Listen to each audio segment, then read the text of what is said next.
Hello everyone.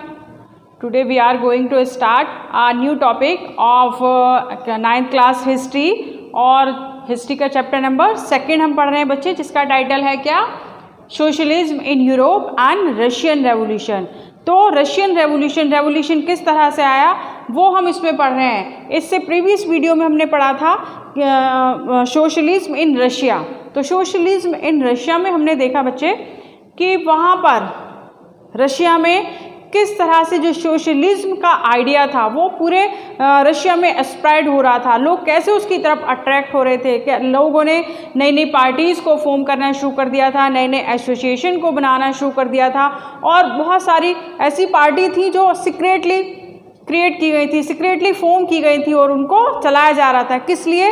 कि जो socialism है उसको पूरे रशिया में स्प्रेड कर दिया जाए। तो किस तरह से जो, क्योंकि वो सब लोग एक बदलाव चाहते थे, अब वो बदलाव किस तरह से रशिया में आया, अब उसी का एक जो हमारा एक नया टॉपिक है आज का हमारा, वो है अ टर्बुलेंट टाइम। टर्बुलेंट का मतलब होता है कि बहुत ही मुश्किल या फिर उतार चढ़ाव वाला टाइम, उसको कहा गया टर्बुलेंट टाइम। इसमें 1905 रेवोल्यूशन किस तरह से आया, 1905 का जो रेवोल्यूशन था वो किस तरह से आया। अभी इससे पहले जो प्रीवियस वीडियो हम इसमें कर चुके हैं उसमें देखा कि एक सिचुएशन बननी शुरू हो गई थी। किसकी सिचुएशन? रेवोल्यूशन की। लोग अब एसोसिएशन फॉर्म कर रहे थे ताकि वो बदलाव लेकर आए, ताकि वो एक चेंज लेकर आए पूरे कंट्री में, और उसके लिए वो तैयार हो रहे थे धीरे धीरे। तो यहाँ पर इसमें क्या पढ़ने वाले हैं हम, इसमें देखिए the Russian followed autocracy. Autocracy jar was a autocratic ruler. Autocratic का मतलब होता है कि निरंकुश। निरंकुश से यहाँ पर मतलब है बच्चे, उसको अपने सब्जेक्ट से, अपनी जो उसके पीपल थे, उसके लोग थे, उसके रशिया के, उनसे उसको कोई मतलब नहीं था, उनके वेलफेयर से उसको मतलब नहीं था। उसको मतलब था कि उसने जो कह दिया वही होना है। हमने इससे पहले देखा था कि उसने कहा था कि कोई भी किसी भी तरह की पॉलिटिकल पार्टी को फॉर्म नहीं किया जाएगा। तो इसीलिए उसको ऑटोक्रेटिक कहा गया है, क्योंकि वो उसको अपनी प्रजा के वेलफेयर से कोई मतलब नहीं था। और यहाँ पर देखिए where tsar was not responsible to the parliament. Parliament के ऑर्डर को भी वो नहीं मानता था, उसे वही करना है जो वो उसे करना होता था। अब जो लिबरल थे, लिबरल, रेडिकल, कंजर्वेटिव, ये सब आप लोग पढ़ चुके हैं। तो जो लिबरल थे wanted to end this state of affairs, मतलब ये जो ऑटोक्रेटिक रूल था, ये जो जार का ऑटोक्रेटिक रूल था, इसको वो खत्म करना चाहते थे। कौन करना चाहते थे? लिबरल। अब जो लिबरल्स इसको खत्म करना चाहते थे, उसके लिए उन्होंने क्या किया, टुगेदर विद सोशल डेमोक्रेट्स पढ़ चुके हैं हम, एंड सोशल रेवोल्यूशनरी। जो सोशल डेमोक्रेट्स थे और सोशल रेवोल्यूशनरी थे, उनके साथ उन्होंने हाथ मिलाया, मतलब उनको उनके साथ मिल गए। किस लिए मिल गए? क्योंकि ये जो ऑटोक्रेटिक रूल चल रहा था जार का, इसका वो खत्म करना चाहते थे। और क्या लाना चाहते थे? वो सोशलिज्म लाना चाहते थे, कि जहाँ पर सब लोग इक्वल हों, एंड डिमांडिंग अ कॉन्स्टिट्यूशन। एक तो वो ऑटोक्रेटिक रूल को खत्म करना चाहते थे, उसके साथ ही वो डिमांड किसकी कर रहे थे? डिमांड कर रहे थे एक कॉन्स्टिट्यूशन की। उसने कहा कि ऑटोक्रेटिक रूल जो है उसको वो खत्म हो जाए, और उसके साथ साथ कम से कम एक कॉन्स्टिट्यूशन फॉर्म हो जाए, ताकि लोगों के पास सारी चीज़ें एक सही तरीके में आ जाएं, कि जो कॉन्स्टिट्यूशन में चीज़ें लिखी जाएंगी फिर लोग उनको फॉलो करेंगे। ऐसा नहीं कि जो राजा चाहे वही करना है। तो उन्होंने सोशल डेमोक्रेट्स और सोशल रेवोल्यूशनरी के साथ मिलकर इस जो ऑटोक्रेटिक रूल है उसको ख़त्म करना चाहा, और इसके साथ ही एक कॉन्स्टिट्यूशन की डिमांड की। अब इसको, ये जो एसोसिएशन थी सपोर्टेड बाय नेशनलिस्ट जो नेशन के वेलफेयर में हैं, जो नेशन के लिए वर्क कर रहे हैं, ये जो एसोसिएशन थी, इन्होंने नेशनलिस्ट ने, पोलैंड में नेशनलिस्ट ने इसको सपोर्ट किया। और जदीदीज कौन थे? हु वांटेड मॉडर्नाइज इस्लाम, जो इस्लाम को मॉडर्नाइज करना चाहते थे, उसमें कुछ बदलाव करना चाहते। तो इन लोगों ने सपोर्ट किया लिबरल्स को, किस लिए? कि वो सोसाइटी में चेंज लेकर आए, वो रशिया में चेंज लेकर आए, इसीलिए उन्होंने इसको सपोर्ट किया। तो अब क्या था बच्चे? Autocratic rule along with the bad economic condition, कि एक तो ऑटोक्रेटिक रूल चल रहा था जार का, कि उसे किसी से कोई मतलब ही नहीं है, उसको वही करना है जो उसके वेलफेयर में है, जो जिसमें उसका फ़ायदा है, इसको सिर्फ वही करना है, जो रूल उसने बना दिए वही लोग फॉलो करेंगे। एक तो उसका ऑटोक्रेटिक रूल, उसके साथ साथ बैड इकोनॉमिक कंडीशन। अब ये बैड इकोनॉमिक कंडीशन का यहाँ पर क्या मतलब है? लिखा है bad economic condition made the time more turbulent, और ज़्यादा मुश्किल बना दिया। किसने? जो उनकी इकोनॉमिक कंडीशन थी, बैड इकोनॉमिक कंडीशन ने उनका जो और टाइम था और ज़्यादा मुश्किल कर दिया। अब ये इकोनॉमिक कंडीशन कैसे उन्होंने मुश्किल कर दिया कि हमने देखा था जो रशिया में मोर देन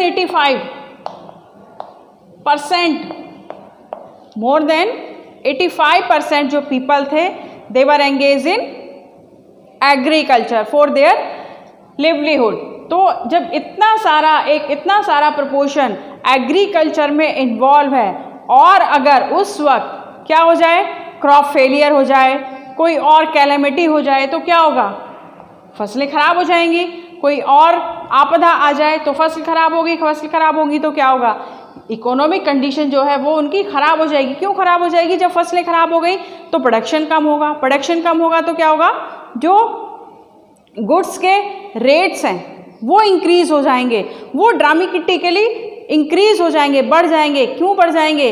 कि अगर प्रोडक्शन ज़्यादा हो रहा है, अगर किसी चीज़ की मार्केट में डिमांड ज़्यादा है और प्रोडक्शन कम हो रहा है तो क्या होगा? उसके रेट हाई हो जाएंगे, रेट बढ़ जाएंगे। और वहीं पर अगर डिमांड कम है और प्रोडक्शन बहुत ज़्यादा हो रहा है तो क्या होगा? रेट कम हो जाएंगे। अब यहाँ पर क्या था? यहाँ पर प्रोडक्शन कम हुआ है, प्रोडक्शन कम हुआ है तो गुड्स के रेट हाई हो जाएंगे।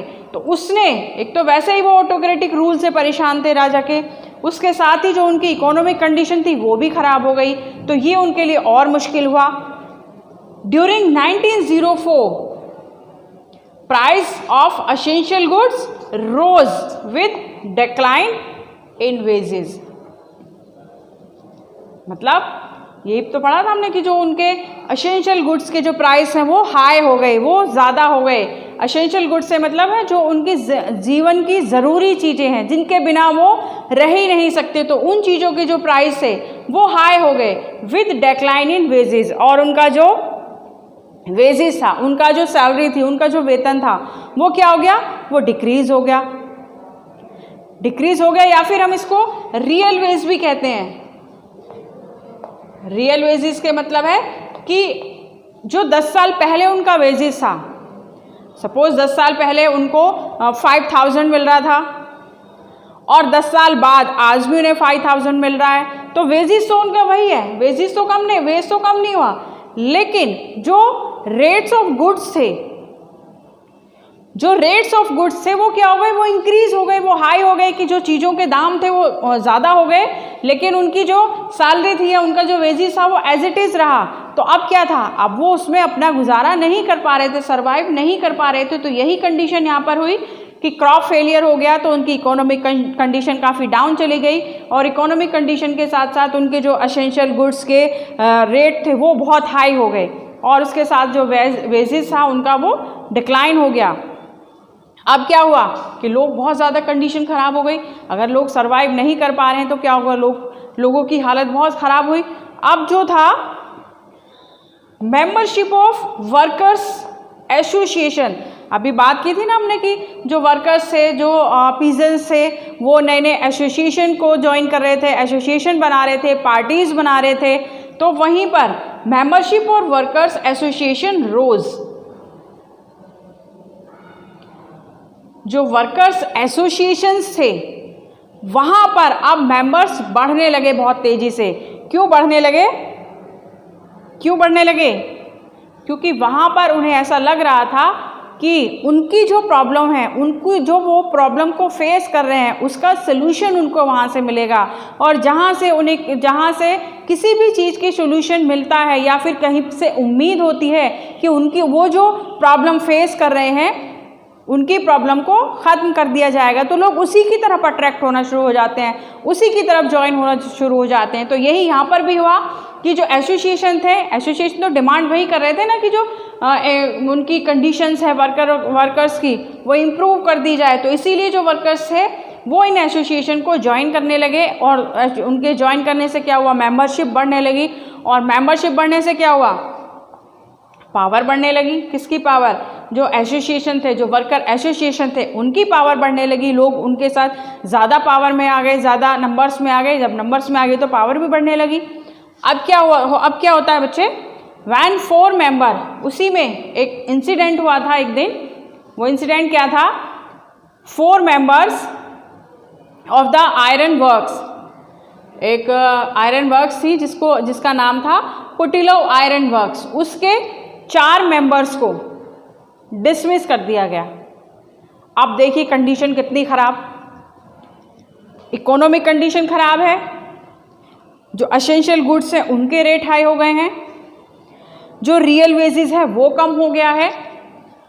उसके साथ अगर वर्कर्स को नौकरी से भी निकाल दिया जाए तब वो क्या करेंगे, तब कितनी कंडीशन खराब है कि पहले से उनको बहुत कम वेजेस मिल रहा था, उसके साथ उनको और काम से हटा दिया गया। तो अब क्या हुआ, अब और ज़्यादा कंडीशन टर्बुलेंट हो गई, बहुत ज़्यादा खराब हो गई। तो क्या होगा, लोग अपोज करेंगे इन सब चीज़ों को। तो ये जो एक सिचुएशन बन रही है, किसके लिए, ये रेवोल्यूशन के लिए सिचुएशन बन रही है। एक रेवोल्यूशन आने का टाइम की तय हो रहा है, बन रहा है। तो member of the assembly of Russian works were dismissed at Putilov iron works, कि 4 मेंबर्स को डिसमिस कर दिया गया। तो क्या हुआ कि उनके डिसमिस करने से ही बाकी के जो लोग थे वो उनको सपोर्ट करने लगे। और सपोर्ट करने के लिए क्या किया उन्होंने, 10,000 workers went to strike at Saint Petersburg. Saint Petersburg में उन्होंने सपोर्ट क्यों किया, उनको ऐसा लगा कि आज इन 4 को डिसमिस किया है, हो सकता है कल और 4 को करें, कल 10 को करें, परसों 20 को करें, तो किसी का भी नंबर आ सकता है। तो क्या हुआ, उन्होंने एसोसिएट होना शुरू किया और उन्होंने सपोर्ट करने के लिए 10,000 वर्कर सेंट पीटर्सबर्ग में स्ट्राइक पर चले गए। स्ट्राइक पर क्या डिमांड थी उनकी, एक तो डिमांड वही थी कि जिसको डिसमिस किया उसको वापस लिया जाए, कि जिनको डिसमिस किया है उनको वापस ले लिया जाए। और इसके अलावा क्या डिमांड थी, and demanding reduction of working hours. Working hour हमने पढ़े थे कि उनसे लॉन्ग वर्किंग आवर्स थे, उनके 12 घंटे 14 घंटे 18 घंटे उनसे काम कराया जा रहा था। तो और वेजेस उनको कम दे रहे थे, कि काम का घंटे तो बहुत ज़्यादा थे और जो उनका वेजेस था वो कम था। तो यहीं पर उन्होंने कहा स्ट्राइक तो हम कर ही रहे हैं इनके सपोर्ट में। तो उन्होंने अपनी डिमांड भी रखी, उसके साथ ही उन्होंने डिमांड क्या रखी, रिडक्शन ऑफ वर्किंग आवर्स, कि उनके जो काम के घंटे उसको रिडक्शन कर दिया जाए, कम कर दिया जाए। कितने कम कर दिया जाए, 8 आवर्स। उन्होंने कहा कि जो उनके काम के घंटे हैं उसको 8 आवर कर दिया जाए। एंड उसी के साथ इंक्रीज इन वेजेस, पढ़ा था ना यहाँ पे कि उनका जो वेजेस है वो डिक्रीज हो रहा था। तो काम के घंटे कम किए जाएं, जो वेजेस है वो इंक्रीज किया जाए, and improvement in working condition. और जो वर्कर की वर्किंग कंडीशन है, बहुत ही पुअर वर्किंग कंडीशन थी उनकी, तो उनकी जो वर्किंग कंडीशन है उसको भी इम्प्रूव किया जाए। तो ये डिमांड जो स्ट्राइक की थी, किस लिए की थी, कि एक तो किसके फेवर में, जो वो 4 जो मेंबर्स थे या फिर वर्कर्स थे, किसके, पुटिलोव आयरन वर्क्स के जो मेंबर्स थे, एक आयरन वर्क्स में काम करते थे, उनको डिसमिस कर दिया था। तो उसके फेवर में 10,000 पीपल जो सेंट पीटर्सबर्ग में स्ट्राइक पर चले गए। और उसके साथ साथ उन्होंने डिमांड की कि जो उनके वर्किंग आवर हैं वो कम किए जाएं। कितने किए जाएं, 8। उसके साथ साथ जो उनके वेजेस है वो बढ़ाए जाएं, सैलरी बढ़ाई जाए, और जो उनकी वर्किंग कंडीशन है इसको इम्प्रूव किया जाए।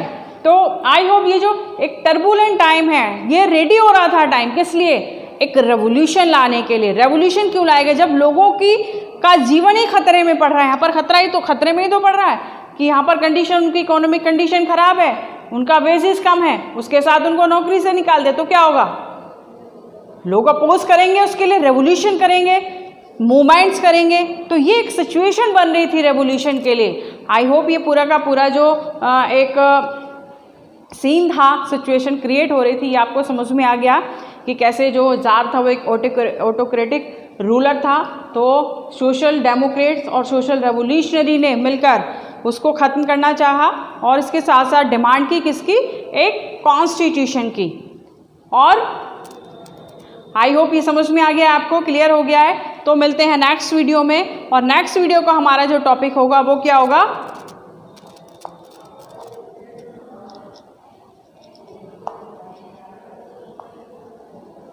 Bloody Sunday. This is our next video topic, bloody Sunday. ये भी इसी से रिलेट करेंगे, हम इसी से रिलेट करेंगे। तो ब्लडी संडे में क्या हुआ था, और यहाँ से एक स्पेसिफिक क्वेश्चन भी बनता है कि जो ब्लडी संडे इंसिडेंट है उसको आप डिस्क्राइब कीजिए। तो इसके लिए एक स्पेसिफिक क्वेश्चन बन सकता है। तो मिलते हैं नेक्स्ट वीडियो में। Till then, goodbye and take care.